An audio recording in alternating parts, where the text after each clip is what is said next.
just for today, for the CDC demonstration, we're really just going to be using the source to target. So we'll just hop into the source to target. And again, these are all the different native connectors that we support. They vary from marketing, analytics, CRM to RDBMS and NoSQL sources as well. But for our example today, we're actually just going to go over like the CDC support. And right now, so for CDC, we actually support MySQL, Postgres, SQL Server, Oracle, and Mongo as well. We'll just use MySQL as a demo. To create a new connection in Rivery, all you have to do is hit new connection. And on the right-hand side, it'll give you instructions on how to connect. And on the left-hand side, you can fill out this information. For connecting to DBs, we actually give you multiple different options. You can use just a basic SSH tunnel, but you can also use AWS private link, Azure private link, as well as peer-to-peer VPN. Once you have those connections filled out, you can actually just select it from the drop-down over here. And you can select the specific extraction method that you want, whether it's standard extraction, kind of like Ariel mentioned earlier, as well as CDC. So we'll just select CDC over here, and then we'll just give this river a title or its pipeline. So we'll just call this MySQL to, we'll just use Snowflake as an example, and we'll just give this a date, so 9/28/23. Onto the target side. So since we've called this like a Snowflake one, these are all the different targets that we support. So we support various cloud data warehouses from Snowflake to Databricks to BigQuery to Synapse, as well as Redshift, and a few other ones as well. And on the storage unit as well, we support GCS, S3, as well as Blob. You can also just select your specific target over here. And similarly to how you would connect the source, you just click on new connection. And on the right-hand side, it'll give you instructions on how to connect, and you can fill out this information on the left-hand side. One thing that we actually let you do for each of these data warehouse connections is we give you the ability to use a custom file zone. What a custom file zone does is as the data actually gets moved from your source to your data warehouse, it actually gets staged before loading to the data warehouse within the cloud storage environment. And we actually let you configure that to either utilize your own S3 or your own blob storage environment as well. If you don't want to use this, you can deselect that, and we'll just handle that within our own system. And then we clear the data for you after 40 hours. But using this custom file zone lets the data stay within your VPC and also kind of lets you handle retention on your end as well. After you've added your connection, you can just hit this connection over here. And one thing also is actually within the new connection, you have the ability to test the connection as well. And you can see, if it's able to connect successfully. So you can just select where you want to load this to. So I'll just load this into like our solutions table. I have a schema called with my initials and test, and we'll just give table prefix of demo underscore. We also have a few different loading modes here. We have upsert merge as well as append. Upsert merge is just going to merge the new records on the primary key. So if the existing record exists in the target table already, it'll replace those rows. And if it doesn't exist, it'll append it. And append is just going to add all the different rows at the bottom as well. We also have the ability to include like CDC snapshot tables, and I'll give you a little example of that later as well. After you set up the target, you can just select the schema. So you can just select all the different tables that you want to load. I've actually created a test sample over here with the specific table I want to choose. And then all you have to do after this is just hit save, and then you can enable this stream. So once you enable the stream, this actually enables the CDC process. You do have to set a schedule for how often you want this to run. We'll just set on 1 hour for now. And then once this is set up, you can choose over here the different sync definitions. So if you want to start with automatic sync is actually going to be our default. So we'll just use that. But I'll touch on reinitialize as well and manual sync a bit later as well. And also you can choose the initial migration step. So for initial migration, what this does is it actually decides if you want to pull like the historic data or if you just want to go from ongoing data as well. So we'll actually pull the historic data as well. So we'll perform that initial migration of the historic data, and then we'll, continue loading new data as well. So you just hit OK there. And now this is going to start validating that stream and starting that connection up as well.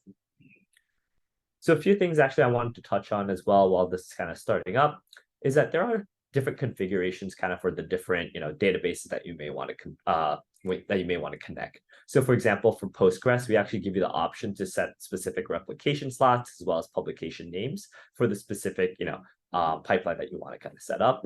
And then as Ariel kind of mentioned, if you scroll further down over here, or you can just search it over here. So we'll just look for SQL Server.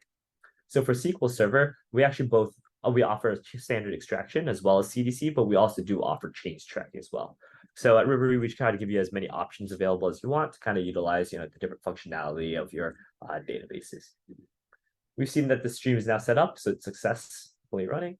So since we scheduled this to run every hour, it actually run at the top of the hour, but we'll actually just hit run here as well, just to kind of manually kick this off already. So it saved the river again, and now it's just going to run that river. On the settings side, you can actually also see and configure the schedule. So if you ever want to change it, you can do that here as well. And we're just going to continue having this river run. As this is going on, I'll kind of go back to what we talked about earlier. So that CDC point in time position. So there's actually 3 different sync methods that we have. We have the automatic sync, the reinitialize sync, as well as the manual sync. So the automatic sync is actually going to be the default, and this streams data from the latest run. How this kind of differs from reinitialize sync is reinitialize sync actually uses the most recent available LSN instead of based off the previous sync. And this is typically done when adding new tables to an existing river, or if there's any issues with specific LSNs from the last time this ran. In addition to automatic and reinitialize, we also have manual sync. And what manual sync lets you do is this actually lets you specify the specific GTID or bid log for MySQL that you'd like to start syncing from. So you'll actually have to input that information in, but it'll actually start syncing from that point in time. Over here, we'll just check the status of our river. So the data is actually loaded to the file zone already, and now it's loading into Snowflake. You can click on the activities tab as well to kind of see the status of this as it goes through. So we'll just refresh this.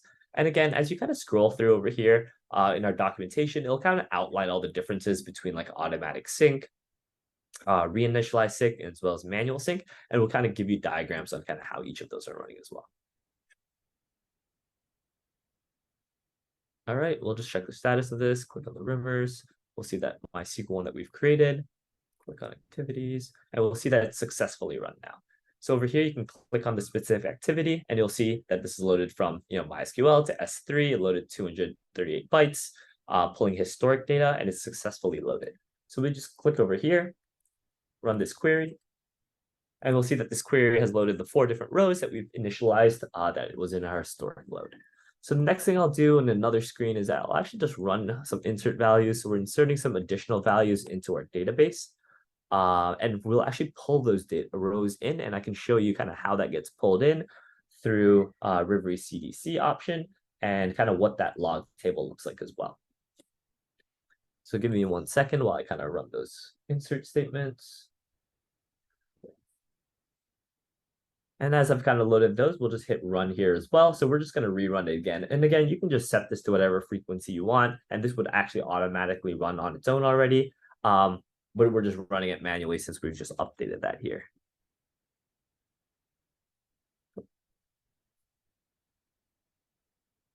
All right, as that's kind of running, there's a few other things I kind of wanted to hop into. We'll basically just show you the different data sources as well. So for the other data sources that we have that support CDC, we went over the Postgres one as well as the SQL Server one, but we also do support Oracle CDC as well. So if you click on Oracle over here, you'll see that change data capture. And again, like Ariel mentioned, this does not require like Golden Gate functionality on Oracle. So you can use that here without having to subscribe to that. Similarly to any of these sources, like once you've imported like your target data warehouse connection, you can just import it in from over here. And it's pretty easy to just switch out of like Oracle to, if you want to pull like Mongo CDC, you can just change that source side, and we'll support like change streams over here as well. And if you need to edit a connection, you can just edit all of these over here, giving you the same, SSL, SSH, as well as private link and VPN options as well. So clicking back over here, we'll see that this one has run successfully. So we've pulled those new records in. So we'll just run this over here as well. So over here, the first new record to come in is over here. So you'll see like the timestamp that it was loaded at, as well as the transaction order and transaction ID. But what I kind of really want to focus on is also what this log table that gets added. So this was actually configured over here on the target side where we included the CDC snapshot table. So this is actually going to give you that information for like what was updated and when it was updated as well. So if we just click on this and run this query, you'll see that same transaction ID that we've loaded with that ID 8, it'll show you when it was added, if it was deleted, and you'll see that those additional fields of like the transaction order and transaction ID as well as the timestamp have been uploaded here as well. But hopefully that just gives you a good overview of at least the CDC platform within Rivery. So kind of walking you through how to set up the source, whether that be, MySQL, Oracle, SQL Server, or Mongo, or anything like that, to the target, all the different targets that we support. And over here, since that's enabled, we'll cancel out. But over here, you'll at least see all the different, target warehouses, as well as cloud storage units that we support, as well as kind of walking through that schema setup and, scheduling this to run at whatever given frequency that you want.